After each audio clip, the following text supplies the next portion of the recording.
mariano y el culto a la Merced y las fiestas son de la Merced, es lo más seguro que fue un culto eminentemente femenino, de sanación, de mujeres medicina, de mujeres parteras, de mujeres que bautizaban, que curaban con plantas, etcétera. Eso fue esa zona del Villibaru, aunque tiene una loma masculina y una femenina y una central de transición. Sigamos. Y estos que son montículos de Cangagua, que habrán sido antiguos altares, algunos son graderíos, ¿no? Y que siguen teniendo poderes magnéticos, energéticos. Ahí está una señora de la Merced sintiendo pues la energía, la fuerza. Si ella es sensitiva y las personas que son sensitivas se dan cuenta que son lugares geomagnéticos importantes, ¿no? Esto es Cangagua, no es roca, pero ha llegado a endurecerse como una roca y sin embargo corre cierto peligro porque son igualmente deleznables. Imagínense que acá vienen los motoristas de aventura, de cross country, no sé cómo se llaman, que vienen y se suben en los montículos y bajan y saltan por los canales y hacen cualquier cosa. Esa es la ignorancia que tenemos y padecemos. Y se les permite hacer eso, ¿no? Sigamos. Ahí está la compañera de Mavi de Método Magic, sintiendo la energía del lugar. Los métodos actuales ya no son solamente los empíricos funcionalistas, ni el carbono 14, ni el simplemente mirar los materiales, la constitución, etcétera. También es sentir, ser sensitivos a ciertas líneas de tiempo. Es como que pasar de un 3D a un 5D. Y el proyecto de reserva de luz es eso. Y si ustedes se quieren integrar a esas acciones, pues les invitamos. En el 3D vivimos en este mundo cruel, a veces cruel y a veces muy, muy hermoso. Pero en el 5D somos energía y pasamos las líneas de tiempo y guardamos la memoria ancestral y nos proyectamos hacia el futuro. Sigamos. Estos son los graderíos, son las estructuras que están atrás de este sitio. Se van despertando ojos de agua a través de métodos como cantar, como danzar, como hacer rituales, ¿no? Para que los ojos de agua se sigan activando en esta sequedad aparente, porque al interior fluye el agua. Sigamos. Y obviamente hacia el lado de la Merced, el agua termal. Esta X que ustedes ven es una X diagonal que puede llamarse un primer Tawa Inti suyo, porque siempre nos vienen también ofensivas desde el sur, ¿no? Que nos dicen que el imperio del Tahuantinsuyo. No, Tawa significa cruz diagonal, Inti, sol cenital y Suyu, región. Entonces ahí está un primer Tahuantinsuyo, mucho más antiguo, Inga, que los incas, que son totalmente niños de pecho, 1200, 1300. No confundir Inga con Inca. Esas diagonales apuntan igualmente a cerros, a lomas. Veíamos que una diagonal, en el caso del Ilaló, desde la cima del Ilaló, se va al Cayambe, otra se va a la Tizana, etc. Veamos algunas alineaciones.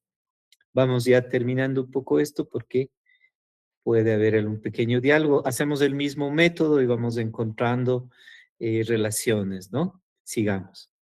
Relaciones con los baños termales, relaciones de triangulaciones, por ejemplo, ahí tenemos entre la Antizana, el Cayambe y este remanso o zona central del Villibaru, este lugar geomagnético. Sigamos.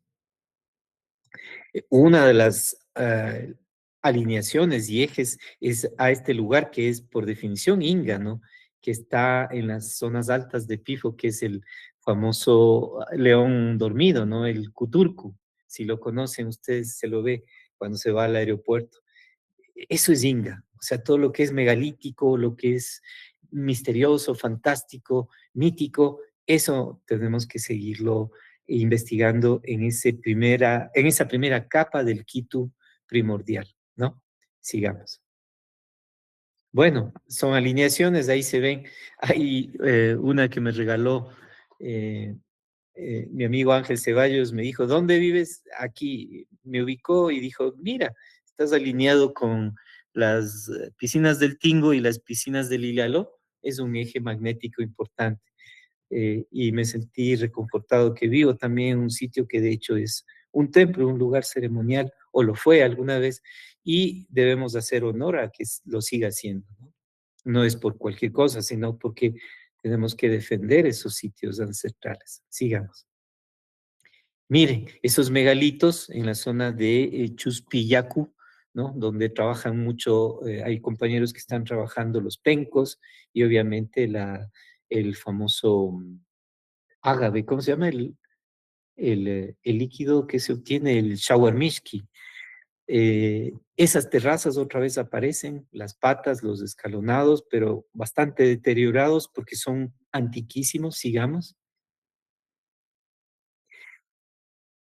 Las gigantes payas o princesas del maíz, todo esto tiene que desembocar en una resignificación, ampliación y enriquecimiento de estas fiestas que son marianas, porque seguramente el sitio siempre fue durante siglos un sitio ancestral femenino de culto y de sanación del agua termal vinculada hoy a la Merced.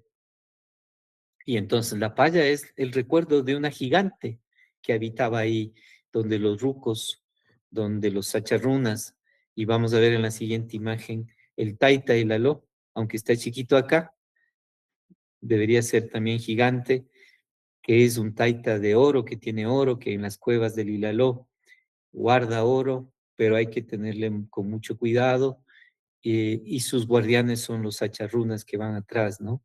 Este es en el Parque de la Merced.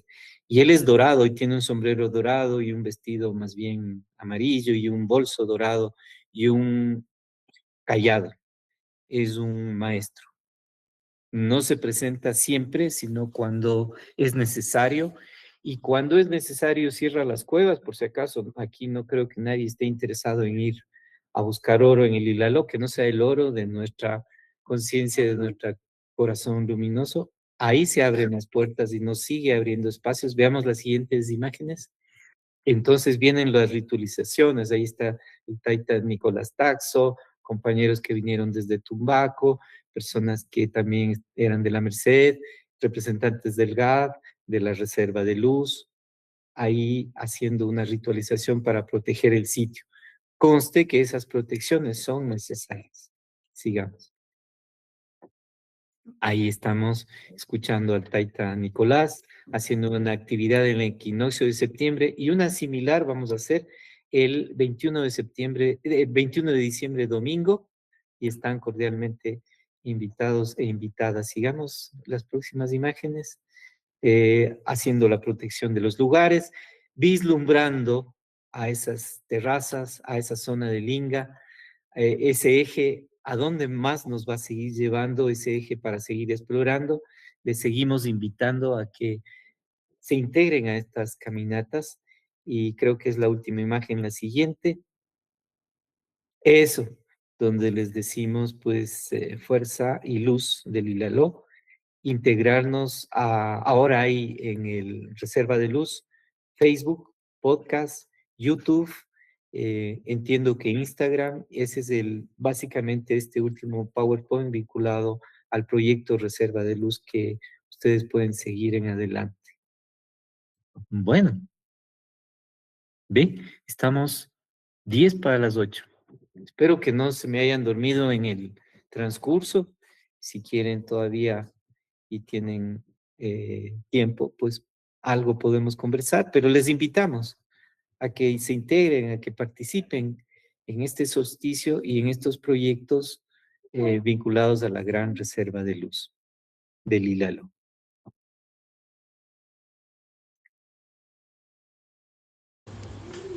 Muy buenas noches, querida familia, estimado Diego, estimada Angélica, estimado Nicky y todo el grupo que está conectado, que veo que son bastantes, qué chévere.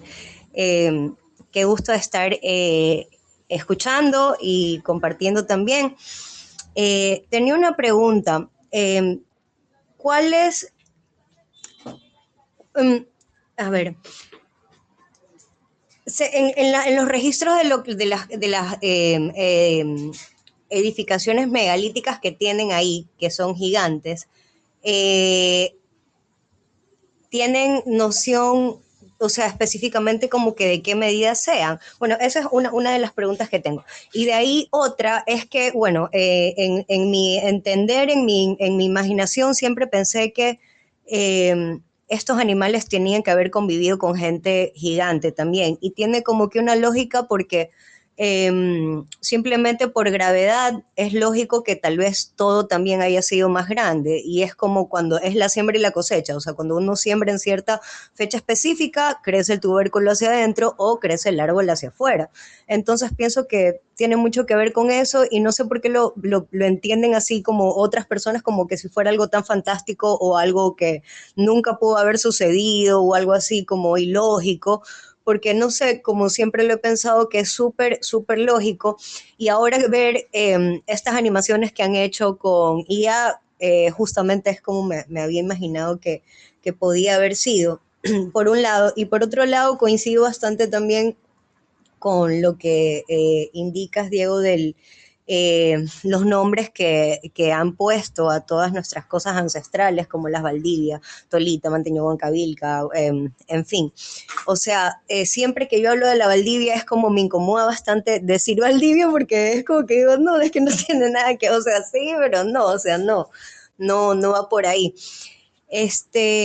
Bueno, eso y por otra parte, pues bueno, agradecerles y felicitarles bastante también por toda la labor que están haciendo y recopilando toda esta información y realmente el compromiso para compartirlo también. Eso por mi parte. Muchísimas gracias y buenas noches con todos.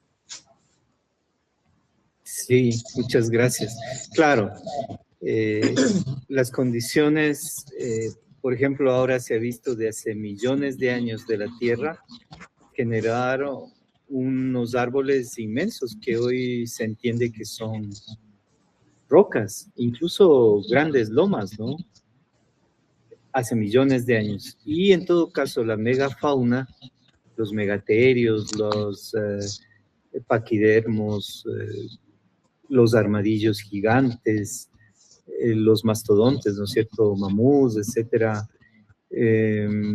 los camélidos, los cerdos o jabalíes inmensos, etcétera, que debían ser correspondientes en las condiciones para su crecimiento con los árboles, con las plantas, con los insectos incluso, y también con los seres humanos. Entonces ahí podríamos entender con cierta discreción el concepto de los gigantes, de los giantis, que en el caso nuestro, en nuestros mitos, como habíamos visto en los otros dos módulos, son los kunturazos que hablan los puruguayes, los atis, que hablan, o antis, que hablan los panzaleos, la zona de Tungurahua, de Cotopaxi, los ingas, que serían en este caso los gigantes de esta parte, ¿no?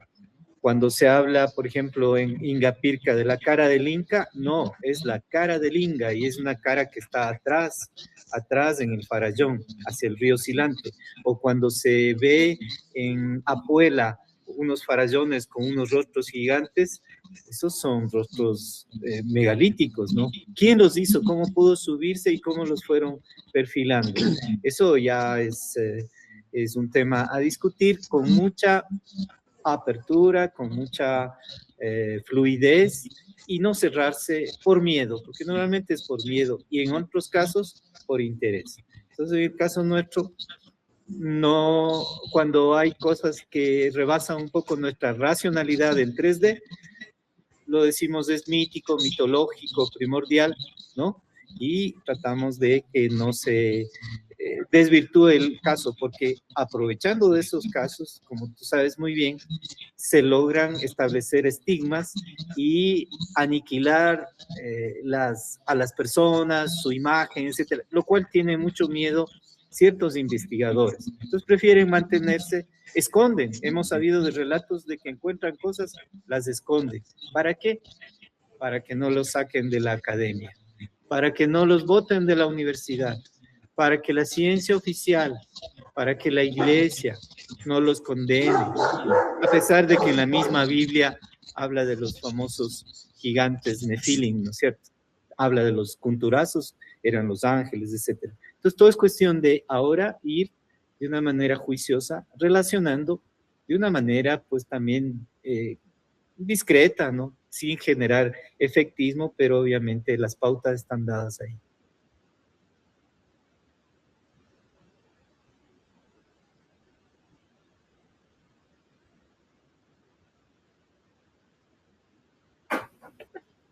Hola, buenas noches, señor Velasco, ¿cómo está? Mucho gusto. Hola, muy bien. Soy Andrea Almeida y me inscribí para el curso del 11 y 12 de diciembre. Entonces, mi pregunta es la siguiente. ¿Usted va a ahondar más de lo que expuso el día de hoy o en cómo consisten las clases? Lo que hicimos es, en esta coyuntura donde existe la parafernalia de la Fundación de Quito, desmitificar a través de conceptos amplios y que tengan otra perspectiva. Entonces, normalmente se hacen módulos de 3 clases. En este vamos a hablar del Quito Inga, que sería un Quito primigenio, incluso mientras la meseta de Quito estaba inundada o había el vulcanismo, este Quito de los valles ya fue un Quito primero, ¿no? Antes del diluvio podría hablarse, pero todavía no lo podemos hacer ni está permitido que hablemos de eso, pero estamos indagando sobre eso. Entonces, este ya es un Quito postdiluviano y luego viene un Quito Cara, que sería un Quito donde ya se empiezan a sentar en la meseta de Quito los primeros habitantes. Los Quitus, a nuestro parecer, llegaron desde el Pacífico y los Caras desde el Atlántico. Y se establece una fusión también de 2 grandes culturas míticas, de Murúa y de Atlantis, con un nexo importantísimo que es la Amazonía. Entonces, ese Quito Cara, esa capa, la vamos a ver el jueves, y el día viernes la capa Quito Cara Inca, sobre todo Inca, que es precolonial. Lo que nosotros a veces decimos es colonial, es Inca. Todo el esquema del Quito contemporáneo, al menos lo que llaman centro histórico, que hemos dicho que no es el centro histórico, ya explicaremos qué es ese llamado centro histórico, es una cabeza totémica, ¿no? También hay otra hacia el sur, con centro en Chungoloma. Entonces, ese Quito Inca da lugar al Quito español o al Quito colonial, y ese a su vez al republicano y al contemporáneo. Mucho de lo que se dice hoy colonial es republicano, pero la estructura ya viene desde la estructura Quito Cara y luego Inca. Y los templos, las iglesias tienen una lógica de comprensión. San Francisco era un templo, la Merced otro templo, Santo Domingo otro templo, pero incas, y antes que eso eran tolas quitucaras. Todo eso vamos a ir explicando el día viernes, de modo que al tener esta visión de continuum cultural, resulta ridícula el pensamiento de que haya venido un personaje y haya fundado Quito el 6 de diciembre de 1534. Es que necesitamos ir generando nuevas conciencias y resignificando lo que somos, vibrando con lo que somos y adhiriéndonos a un nuevo tiempo. Lo colonialista muchas veces no nos permite avanzar, nos tiene en una modorra, en un esquema, celebramos a lo que ni siquiera que celebramos un genocidio, una matanza, y conste que nuestra visión en absoluto es de rencor, de resentimiento, de venganza, de odio, como a veces han querido decir los monárquicos, los hispanistas. Ellos son los que tratan de imponer esa visión. No tenemos ningún odio, somos resultado de toda esa simbiosis, pero para entender esa simbiosis es como que solo festejamos las flores, pero no nos damos cuenta quién dio origen. Las ramas, el tronco, las raíces, la semilla. Entonces, ese es nuestro árbol, nuestro imago mundi. Tenemos que llegar a eso y ser libres con la verdad, sobre todo. O con lo que se aproxima a una verdad. Obviamente no estamos hablando de la verdad absoluta, estamos hablando de una verdad con ciertas pruebas y con ciertas lógicas. Tampoco tenemos una visión indigenista, indianista, esencialista, a ultranza, como decir, de odios, no, eso tampoco. Eso vamos a hacer el día jueves, el Quito Cara, y el viernes el Quito Inca. y eso ya es selecto en la medida en que haya personas que quieran inscribirse ahí. Estas charlas es una buena estrategia que tiene el proyecto Ecuador. La primera charla es amplia y así nos permite llegar a muchas personas. Y en la segunda es más discreta y se va formando grupos de trabajo ya con gente más interesada en ciertas cuestiones ya más concretas, en lo relativo en todo caso que es el manejar este medio, porque tampoco es una clase académica así, no puede serlo, aunque tratamos de hacerlo con cierto rigor. Eso sería.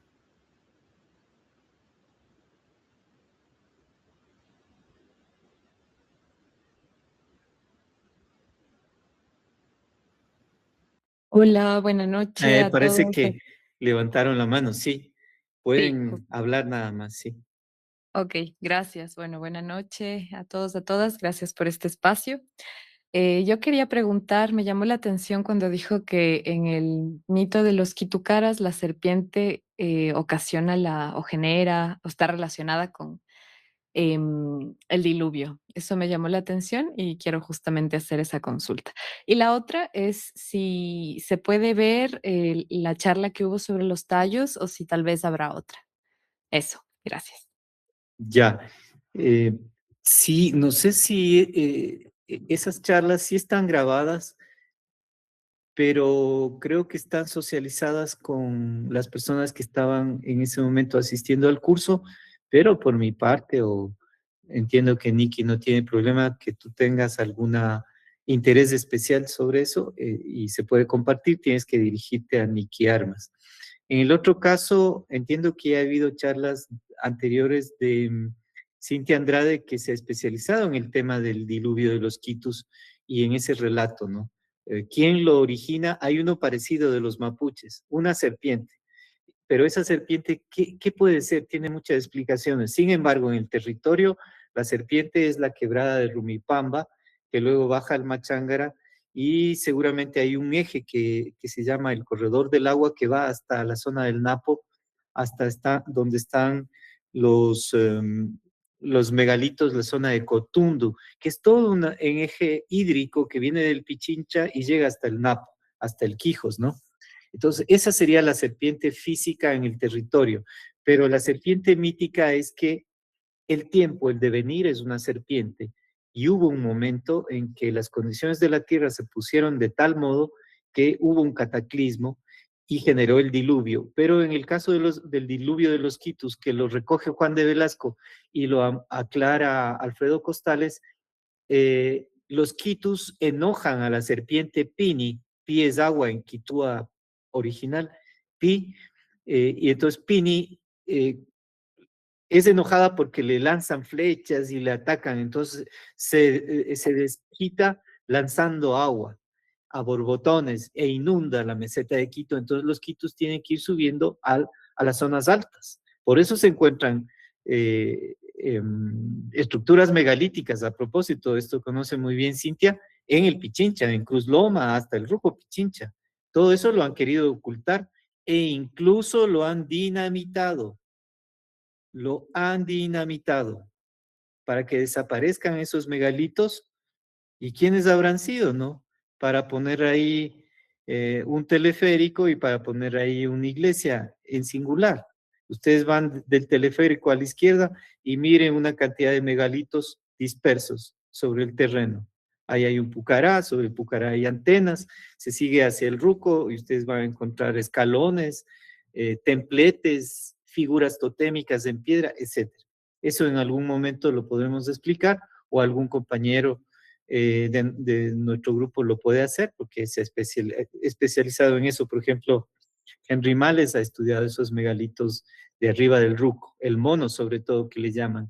Y en el tema del diluvio y las charlas entiendo también están grabadas y si tú tienes un interés especial para nosotros, al menos para mí, encantado, pero como es un proyecto de Ecuador con Nicky Armas, pues tienes que contactarte con él.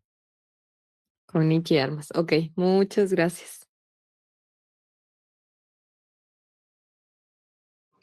¿Alguien más preguntaba algo? Yo, ¿Sí? ¿Cuál es tu pregunta? mi pregunta es, el momento en que dijiste que en los rituales em, nosotros estamos protegiendo a los apus. Yo pensaba que era siempre a la inversa, que los apus nos protegen. Entonces, ¿cómo se entendería esto? Ah, no, no, a los sitios, yo quizás dije mal, a los sitios, estamos protegiendo a los sitios con un ritual. Es como un conjuro para generar un círculo, a veces una intención, ¿no? A nosotros nos protegen los apus. Es Ajá. recomendable encomendarse al apu, a la montaña que sea la que origina la vida en cada caso.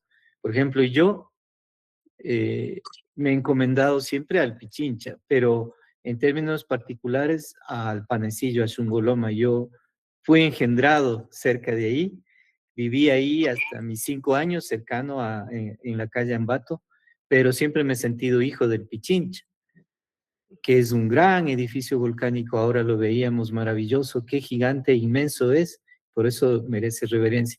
Y ahora he sido adoptado, creo, por el Ilaló, porque ni tenía tanta intención, ni tenía claridad, pero ya a la final, pues también es mi Apu el Ilaló. Ellos nos protegen.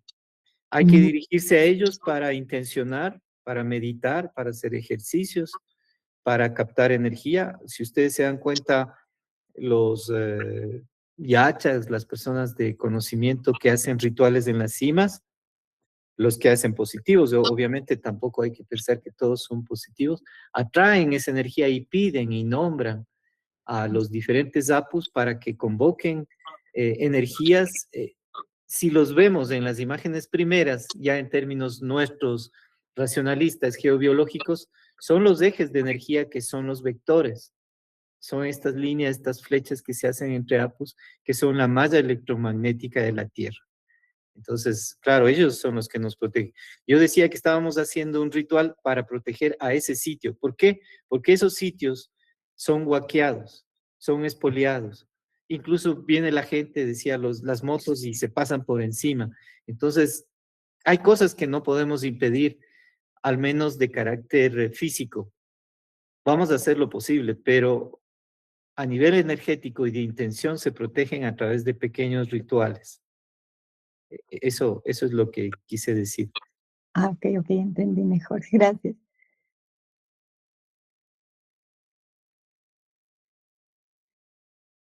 Buenas noches, no sé si puedo tomar la palabra. Sí, claro. Diego, muchísimas gracias, muy linda su charla y me gustaría, si es posible, y puede ampliar un poquito más en el tema de los yumbos. Entiendo que habló con una relación con los ingas. Claro, sí. Bueno, ahí hay dos relaciones, una larga y una corta. Una que es mítica y otra que es histórica y concreta. Los ingas, actualmente en Colombia, en el Putumayo, se dice que son mitimaes que llevó Tupac Yupanqui, creo, para cuidar la frontera en el norte hacia el Putumayo, porque los incas históricos llegaron hasta Pasto, Popayán, ¿no es cierto? Y hacia el Putumayo, la zona de Andaquíes. Ahí están, si tú consultas en Google, van a aparecerte los ingas históricos. Son una etnia, un pueblo, una cultura de Colombia, eh, ahora que hay Colombia y Ecuador, pero están arriba del Putumayo. Y los ves ahí y se llaman ingas y son parte de la terminología de los pueblos y culturas de Colombia, los ingas. Esos son históricos, o sea, persisten, no son incas, aunque se plantea que habrían sido mitimaes traídos por los cusqueños, que es el nombre más adecuado, los cusqueños. Y lo otro es mítico, y si consultas la Pedra do Ingá, no quise ahora hablar sobre eso porque podríamos habernos confundido. En la zona ya de Brasil, más allá de Manaus, ya llegando al Atlántico, existe una famosa piedra inmensa como una serpiente, ¿no? Continua, en la que creo que tiene 3 metros de altura y como 40, 50 de largo, en donde han sido grabados jeroglíficos o petroglifos y se le llama la piedra de los ingas, la pedra do Ingá. Y las interpretaciones son muy variadas, incluso ya entrando, por ejemplo, algunos youtubers que manejan estos temas, tanto en Brasil como en España, Argentina también, van a ver las descripciones que hacen, de que son descripciones constelares. Algunos dicen que son descripciones de los mandingas, porque hay una teoría que diría que los mandingas, que tienen estructuras megalíticas, ¿no? En África también, estos mandingas llegaron a las costas del Brasil y luego se internaron por la Amazonía y ellos podrían ser los ingas. Y hasta es paradójico que nos han dicho siempre nuestros abuelos, ¿no? El que no tiene de inga, tiene de mandinga. Y confundíamos con lo cusqueño, con inca. No, de inga o de mandinga.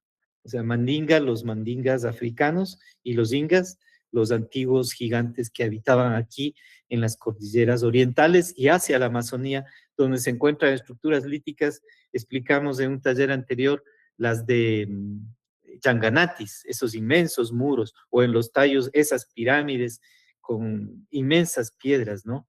O en la Maná, aunque en la Maná más mapas antiguos, inexplicables, objetos fuera de tiempo. Entonces, lo inga, si lo vemos desde lo mandinga, si tú te pones a ver las culturas mandingas en el África, eran megalíticas.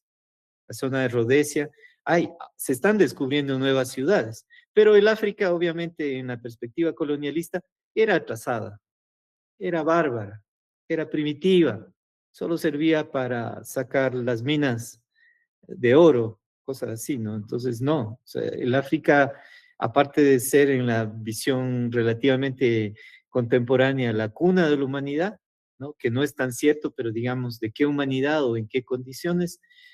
Tiene que ver con flujos que se orientaron hacia las costas del Brasil y en la Amazonía ascendieron. Ese es lo mandinga. Y lo otro es lo inga histórico, que es una etnia cultural de Colombia perfectamente identificada, y tú las vas a ver así googleando, y tienen fiestas y ritualidad, tienen lo que una cultura tiene: lengua, territorio y cultura. Lo que nosotros no tenemos. No tenemos ni lengua, ni territorio que no sean apenas nuestra casa, terreno en el que vivimos, ¿no? Y no tenemos cultura, porque si no, nos estaríamos celebrando las fiestas de Quito. Claro que este es un grupo selecto, pues un grupo crítico, sino en vez de jugar 40 ha venido a esta pequeña charla y tiene intereses posteriores. Sigan adelante en esto, porque siempre hacemos actividades, caminatas, y estamos en eso, buscando una masa crítica. Y hay muchos, si ustedes ponen reserva de luz, ahora hay muchos mecanismos para ingresar a YouTube, podcast, Instagram, Facebook, y ver nuestras actividades. Porque la última, la que es más práctica y concreta, es la que les mostré en el trabajo número 3, en ese PowerPoint, y están invitados a participar. Si están cerca de Quito, vengan el domingo 21 de diciembre a celebrar el solsticio en la cima de San José de Villibaro. Una pregunta. Bueno, primero, buenas noches. Saludos desde Teno. Soy quiteña, pero ya llevo por acá 35 años y me llamó mucho la atención el momento que usted mencionó el tema de Cotundo, que tiene relación efectivamente con el Villibaru y con otras líneas magnéticas que hay por allá. Quisiera saber si ustedes tienen alguna información adicional sobre Tena, básicamente, porque Napo es bastante amplio también, sobre este tema, porque, por ejemplo, cerca de donde yo vivo, que es en el barrio San Antonio, que es una comunidad tradicional indígena, hay una montaña al frente que toda la vida me ha dado la idea que parece una pirámide llena de árboles y que Debe ser. siempre... Sí, entonces, no sé, ¿ustedes algún momento han pensado hacer una visita por acá, verla y de pronto encontrar alguna relación adicional con todos estos conocimientos extraordinarios que nos está compartiendo en este momento? Claro, claro. Sí tenemos publicaciones que están vinculadas a ese tema, donde el eje es un compañero en el grupo que le llamamos Kixos o Quijos Milenario, que se llama Giovanni Alomoto, que estaba viviendo en el Tena y estudió bastante Cotundo, pero me contaba la otra semana que estuvimos en Cuenca con él, me decía que se desplazó un poquito hacia la antigua Baeza, pero él es un contacto, Giovanni Alomoto. Él nació en la zona de Huangopolo, en Ilaló. Entonces, como él creció ahí, en esa zona, y sus padres y abuelos le hablaban de lo inga, del Ilaló, de las cuevas, etcétera, luego la vida lo llevó a vivir ya en el Tena y ahora en la antigua Baeza, y entonces está relacionando todos estos elementos, y estábamos conversando justo la semana pasada en Cuenca. Todo lo de Cotundo y los megalitos y todas estas piedras inmensas que hay hasta Catacho, hasta la zona de Morona, pues son obviamente ingas, por llamarles así, por el momento, o sea, porque son inmensas y tienen ciertas estructuras, digamos, discursivas, petroglifos, símbolos, etcétera, que solo pueden ser entendidos en esa dimensión megalítica, no histórica tal cual se piensa, ¿no? Y esos también están en Azuay, en Carachula, ¿no? Están en La Maná, están en Morona, en la zona del Quílamo, hay pirámides como la que usted dice. Normalmente es lógico que sean pirámides y que estén tapadas por árboles, porque en el siglo XIX, por orden, digamos, del Vaticano y de sus colaboradores de acá, y sobre todo un presidente, García Moreno, se trajo el eucalipto, y uno de los objetivos del eucalipto, aparte de generar madera útil, era tapar los montículos piramidales que podían demostrar que estas culturas eran milenarias. Una vez que habían construido un discurso que es totalmente colonialista, ustedes verán, por ejemplo, el Cayo, o Santana, o el Quílamo, o ¿cómo se llama? El Bombolí en la zona de los Áchilas, solo por citar unos ejemplos, eh, son formas cónicas, a veces piramidales. Las cónicas más se llaman piachas en lenguaje quitu, y luego las pirámides nuestras entonces serían piachas, y luego han sido tapadas por eucaliptos, básicamente. Entonces uno dice, ve esa montañita, no toma en cuenta, pero fue una estrategia de los vaticanos y fue una estrategia de los aliados oblatos a García Moreno. Los oblatos se han tomado el quinche, se tomaron, imagínense, no sé qué opinión tengan ustedes, pero el panecillo, que es una pirámide, es una piacha con esa escultura. Se tomaron San Juan con la basílica neogótica, y pues esa fue parte de su obra. ¿Y quién les apoyó? García Moreno. Y García Moreno era un francmasón, entonces sabían lo que hacían. No, no es que los masones son ateos, sino que hay unos que siguen esta línea de guardar ciertos conocimientos y de ocultar otros. Entonces, encantado de, por otro lado, en Tena, en Archidona, vienen las galerías que vienen desde la zona de los Andes, cuando vienen las que suben de los tallos. Eso hablamos la vez pasada de los tallos, que son un sistema de galerías que van incluso hasta Venezuela, hasta Caripe, en Venezuela, ¿no? Y van al Perú, y están por el Brasil, etcétera, un sistema de galerías subterráneas y que nos hunden ya en un mundo mucho más mítico, mucho más especial, que podríamos llamar primigenio, del cual solo tenemos atisbos y tratamos de hablar así de manera discreta. Y tenemos algunas cosas que nos han contado, pero que no estamos, digamos, todavía autorizados a hablar.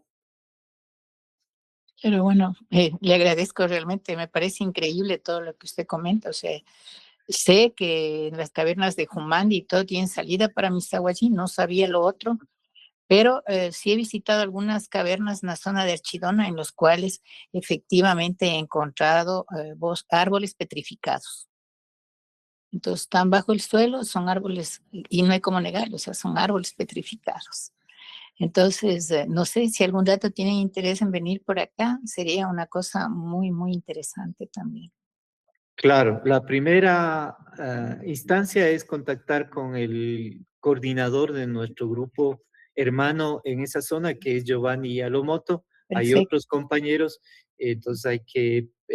Nicky tiene esos contactos, y hay publicaciones, una que hicimos con Quito Milenario que se llama Paisajes Culturales Amazónicos 1, y luego hay una que hizo Ecuador, entiendo que ya está hecha, que se puede contactar con Nikki, donde en los dos interviene Giovanni hablando de Cotundo y otros personajes hablan de la zona, esa zona del Napo y en otra de Morona también, desde la perspectiva geobiológica, arqueoastronómica, un chileno y un argentino y otros investigadores ecuatorianos y locales, porque lo que aspiramos es ir ingresando a cada sitio y en cada sitio hacemos unos círculos y esos círculos son como anillos, digamos, de influencias de difusión en esa zona y luego establecemos red. Entonces es lo que hemos estado haciendo. Perfecto, yo me comunico con Giovanni porque tengo la oportunidad de ir y venir de Baeza, entonces yo creo que por ahí. ¿Sí? Muchas Claro, gracias. claro, sí, muy bien.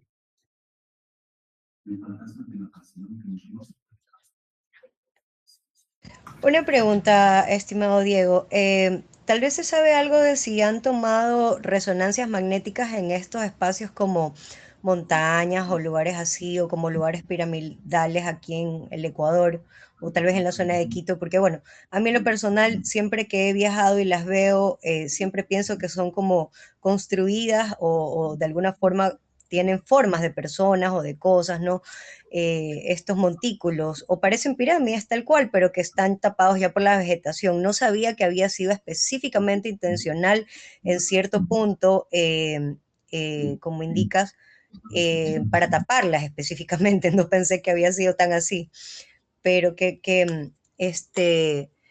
y bueno, me gustaría saber si de repente se sabe algo de que si han hecho algunas resonancias magnéticas en estos espacios específicos, porque generalmente en otras partes del mundo en donde se han encontrado como estos montículos o cosas, hacen resonancias magnéticas y efectivamente dan con la certeza de cuevas, galerías, espacios abajo conectados, edificaciones internas.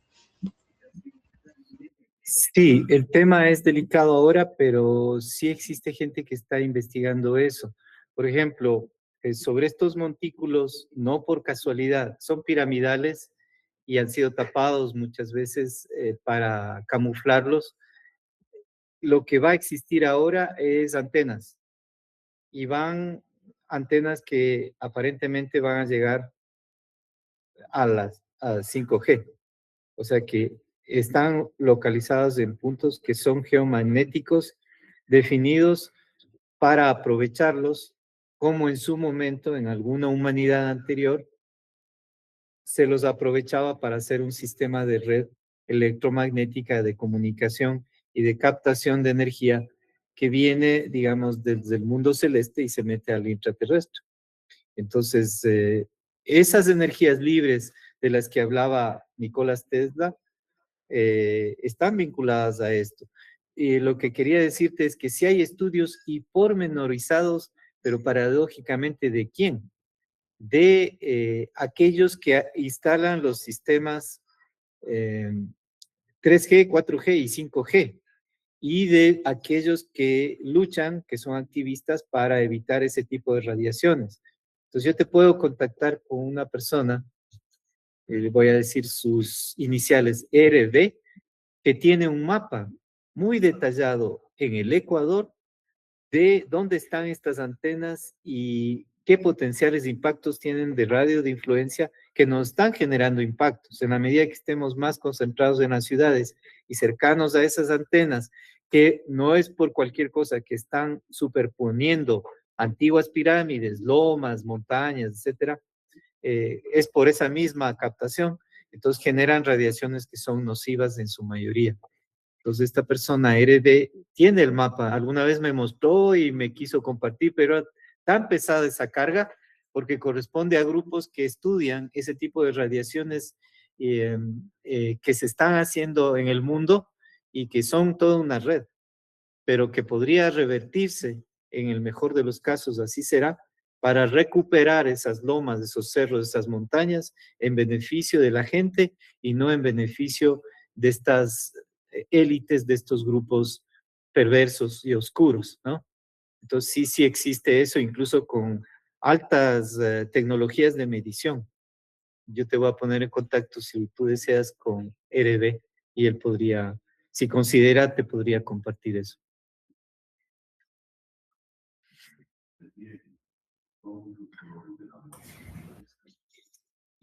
Querido Dieguito, espectacular, como siempre.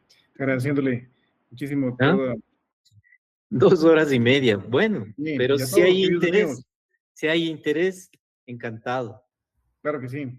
Y siempre la comunidad sigue creciendo, todos los compañeros agradeciéndoles, están todos los compañeros, Cintia, Teresa, Andreas.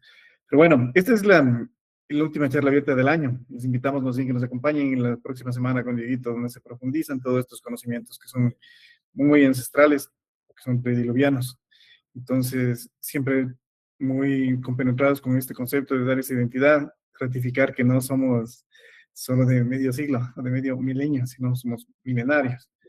Y en ese mismo sentido, continuaremos el próximo año con más cursos, con las mismas continuaciones y con nuevas formas de ver los paisajes culturales del Ecuador. Dieguito tiene una serie de libros de enciclopedia. Ecuador Ancestral tiene otra enciclopedia de los paisajes bioculturales que hablan de la semiótica, de la geobiología, la parte energética y de la parte gastronómica de estos lugares energéticos, centros ceremoniales del país. Vamos a compartir, que están subiéndose a una plataforma, están disponibles estos libros en Amazon, pero ya van a estar disponibles en la plataforma de Ecuador Ancestral y están en varios idiomas. Y eso, amigos, les invitamos siempre a seguirnos en las redes, estar atentos con nuestros cursos y estos mágicos conocimientos. Deseándoles una feliz noche y gracias por su tiempo y atención.